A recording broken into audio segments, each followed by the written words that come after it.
So, a little background to my story. 6 months ago, my grandfather passed away. He was the only grandparent I was close to, and we shared a bond that went beyond the usual grandparent-grandchild relationship. Imagine spending countless afternoons in the presence of someone whose stories you've heard a million times but never seem to get tired of. That was the kind of connection we had. Every weekend, I would mow his lawn, not because it was my chore, but because those were moments we could talk about everything and nothing. We'd laugh about the grass growing faster than we could cut it, or how I was unconsciously making his life story my own through endless retellings and shared silences. Growing up, I was often the one dropping by with groceries, not out of obligation, but simply because I enjoyed our interactions. After his knee surgery, I stayed over at his place, doting on him and playing cards to pass the time. I didn't do these things imagining some reward down the line. They were acts of love and companionship. In contrast, my cousins, 2 of them, both now in their early 30s, weren't as involved. They appeared during family events, sure, but other than that, their presence was as rare as a rare Pokemon. It wasn't really my place to judge them. After all, each of us has different life paths and priorities. But I always found it a bit sad how they only reserved their visits for holidays. They'd dismissively joke about Grandpa's repetitive World War II stories, or nod off as he spoke. Turns out, Grandpa noticed these dynamics more than anyone gave him credit for. Even though he appeared to chuckle along with my cousin's dismissive remarks, in the letter that accompanied his will, he made it perfectly clear how much he valued the time we spent together. Grandpa's silence had spoken volumes. This bond between us was real and meaningful, not only from my side, but evidently from his too, as his will would eventually reveal. Regardless of the whirlwind of emotions and family opinions that followed, I never regretted those shared moments, those afternoons I'd forsake hanging out with friends to instead listen, mowing away the old man's worries as the clippings danced in the wind. My justification wasn't based on future promises, but the immediacy of genuine relationships and cherished company, something my cousins missed out on, perhaps without even realizing what was at stake.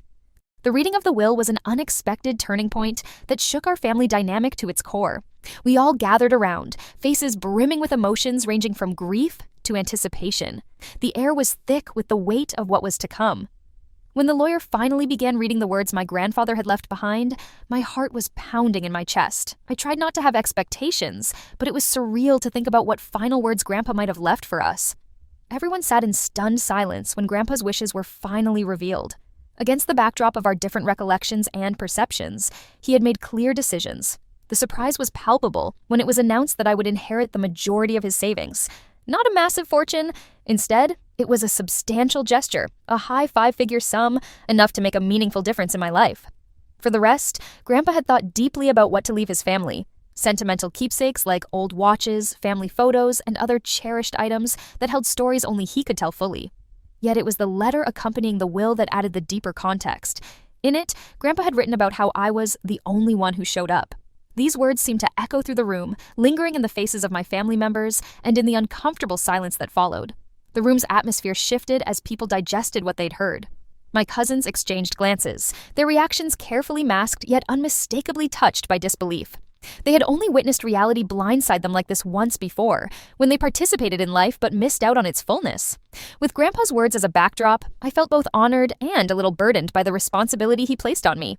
I could sense a change in the way my family looked at me. For better or worse, this inheritance marked me in their eyes. But beyond that, it brought a deep affirmation to the countless hours spent with him, listening to those tales which were now immortalized in his legacy to me.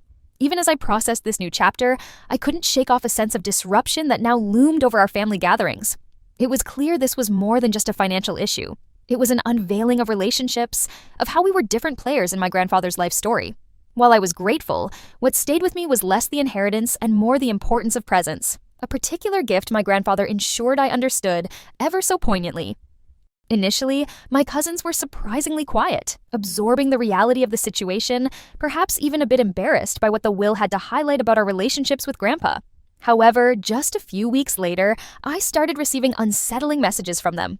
The texts quickly shifted from subdued greetings to unmistakable attempts to make me feel guilty about my inheritance. Some messages read, "We really hope the money doesn't create a divide in the family, because that's not what Grandpa would have wanted." While others tried to imply that our grandfather's true intentions were for us to split the inheritance equally. I was baffled, feeling like the recipient of statements wrapped in false unity. One of my cousins even remarked how I didn't actually need the money, because, in their words, I have a stable job and no kids to worry about supporting financially. It was as if my responsible life choices were being used against me. a stark reminder of how personal tensions often linger just beneath the surface. Text after text landed in my phone like a series of retreatless battles. I chose not to respond for a while, hoping the situation would quiet down on its own. But when they cornered me at a family dinner, any hopes of silence went out the window. There, surrounded by the clatter of cutlery and murmurs of overlapping conversations, they confronted me directly. As I sat there, feeling very much in the hot seat, they asked bluntly if I was going to split the money. Without hesitation, but with a heavy heart and a steady voice, I stated my truth. I said no. My voice barely reached across the table, yet it resounded noisily in the room, creating an atmosphere so thick you could almost feel the emotional recoil enveloping us all. From that moment, their resentment became more pronounced. It wasn't just anger I sensed, but a sad confirmation of how our individual choices with Grandpa had now divided more than just an inheritance. It had splintered perceptions, expectations, and bonds we had taken for granted. My aunt, who had always played the role of the peacemaker in the family, seemed more upset by the fracture than by the money itself. She told me, rather directly, that I was being cold-hearted and that this is why families fall apart. Her words echoed with that familiar sting that only family can inflict, a smattering of guilt and expectations tightly knotted together. It was as if my adherence to Grandpa's wishes painted me as uncaring about the family's cohesion. Even my mom entered the fray, cautiously suggesting that perhaps throwing them a small portion of the inheritance would act as a salve, healing the sore spot within the family dynamic. "Just enough to keep the peace," she said, her eyes soft with worry, clearly torn between her support for me and her desire to see everyone happy. Each comment, though possibly well-intentioned, felt like a deliberate attempt to weigh down my heart with guilt. Here I was, trying to honor what I felt was a significant token of my grandfather's love and appreciation, being criticized for simply respecting the decision he made. Each protest and suggestion made me question the complexity of family loyalty versus personal integrity. Was I really being too rigid, or was this just a natural outcome of differing values and lifestyles? Despite the pressure mounting from every corner, my resolve stayed firm. Grandpa had chosen to honor the relationship we had shared, and I respected him enough to accept it the way he intended. It wasn't an easy stance. Every awkward silence and knowing glance during family gatherings now felt magnified, each one a silent reminder of how something as simple as fulfilling a loved one's final wishes can become a fault line, fracturing family in ways one might never foresee. I found myself frequently in a loop of overthinking, the echoes of dissatisfaction audible in every whispered conversation when I entered the room. It seemed like each family member had an opinion, and not many were in my favor. I was growing weary, burdened by the underlying accusation that my unwavering choice somehow equated to selfishness. Internally, I battled with whether the preservation of these familial ties was worth considering a compromise, or if doing so would merely dilute the importance of the gesture Grandpa had made. It's a heavy burden, feeling like the unintended villain in a family story. No animosity had ever existed between me and my cousins before this. At most, our interactions were cordial yet distant. Still, the weight of responsibility felt almost crushing. I was torn, my intentions misunderstood, and my loyalty to my grandfather's memory inadvertently causing a rift I never intended.